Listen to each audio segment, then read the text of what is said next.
Bonjour, alors nous allons expliquer un mot, mais je vais l'extraire d'un roman qui m'a enthousiasmé, un roman historique, donc de Jean-Marie Rouart, c'est La maîtresse italienne, et bien entendu, c'est historiquement très important, parce que ça se situe sur l'île d'Elbe, avec Napoléon, qui a comme compagnon pour le surveiller bien entendu un colonel britannique, écossais d'ailleurs, Neil Campbell, et qui a, j'allais presque dire, le malheur de tomber amoureux de la comtesse Mignacci.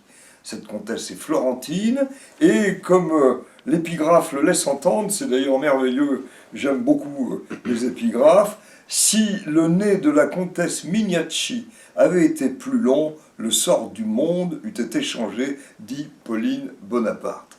Alors, on comprend que, en étant amoureux, finalement, de cette comtesse, alors je ne vais pas divulgacher, comme on dit, le beau roman, eh bien, peut-être il aurait mieux surveillé Napoléon, et on comprend en quoi, effectivement, c'est un roman historique très important, des petits détails qui, en définitive, font basculer parfois l'histoire. Alors, Jean-Marie Rouart, il faut quand même en dire un mot, parce que là, vous voyez ce roman, il y a ici un tableau de Corot, et c'est Marietta l'odalisque romaine, et il faut rappeler que Jean-Marie Rouart est d'une famille de peintres. Il a dans ses antécédents, bien entendu, deux grands peintres, dont son père, Augustin donc Rouart, mais aussi Édouard Manet, et par conséquent, c'est un grand peintre aussi, Jean-Marie Rouart, mais avec les mots. Et il a des portraits qui sont, moi j'ai trouvé extraordinaires. Je vais juste en montrer, en lire quelques-uns.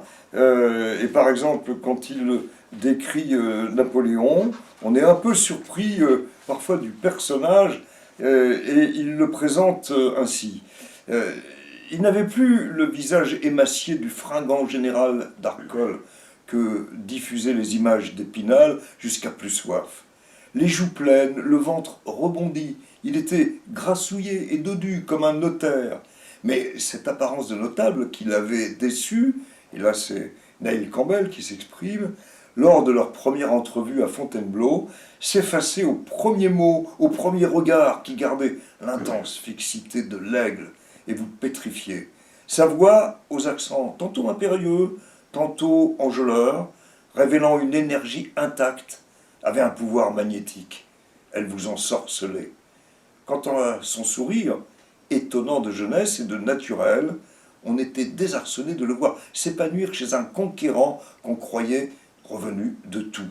Quelle malice il contenait, comme s'il témoignait du peu de cas qu'il faisait, philosophiquement, de la solennité à laquelle sa grandeur le condamnait.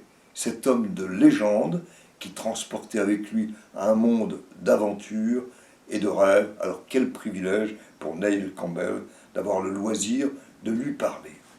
Et là, il faut tout de suite avoir en tête aussi cette fameuse comtesse qui, alors c'est ce qui m'a fait évoquer le mot, depuis 2 ans, la jeune comtesse Mignacci est la coqueluche de Florence. Alors coqueluche, en voilà un mot étonnant. Coqueluche, au départ, c'est un capuchon, tout simplement.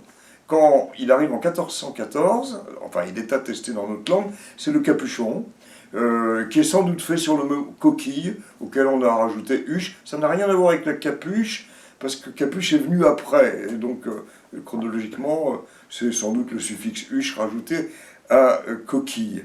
Et puis ensuite, très peu de temps après, on est cette fois-ci à la fin du XVe siècle, eh bien c'est la maladie, la coqueluche, grave. Alors évidemment, j'ai ici le dictionnaire de Furetière, et quand on lit coqueluche, on a maladie contagieuse et maligne qui régna dans le XVIe siècle, entre 1510, 1558 et 1577, et bien sûr bien après. C'était une fluxion sur la poitrine accompagnée de toux et de mal de tête qui fit mourir beaucoup de monde.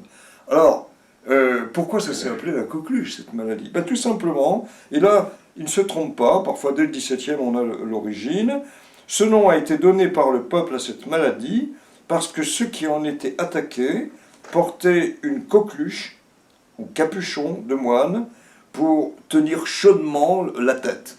Donc voilà l'origine du mot coqueluche. Alors maintenant, il y a encore un autre sens, c'est celui que Jean-Marie Rouart nous offre avec cette délicieuse comtesse Mignacci, c'est être la coqueluche auprès d'un certain public. Et là, l'origine en est presque certaine, c'est que c'est très contagieux, la coqueluche, et par conséquent, d'un seul coup avoir du succès auprès de tout un groupe, c'est la contagion qui fait son effet. Donc voilà un petit peu l'évolution de ce mot.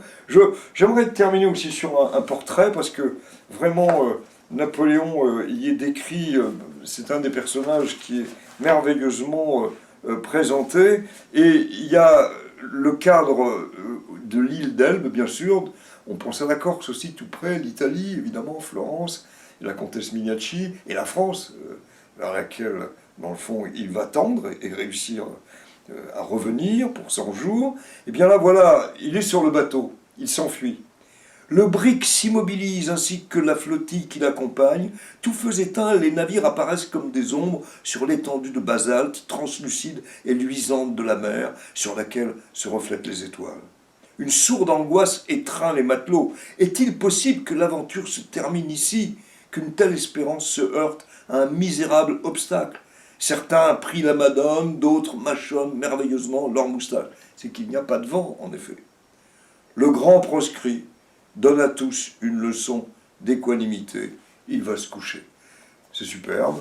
Et on voit bien ce mot que j'aime, que j'ai noté dans un autre ouvrage, l'équanimité, c'est-à-dire avoir une humeur égale. C'est la marque des grands. J'oserais dire peut-être que la coqueluche, généralement, c'est une personne, mais on trouve un usage rare qui peut être un objet. Bah, j'ai envie de dire que là, la coqueluche, pour moi, en ce moment, à lire, c'est vraiment ce roman. Donc, la maîtresse italienne.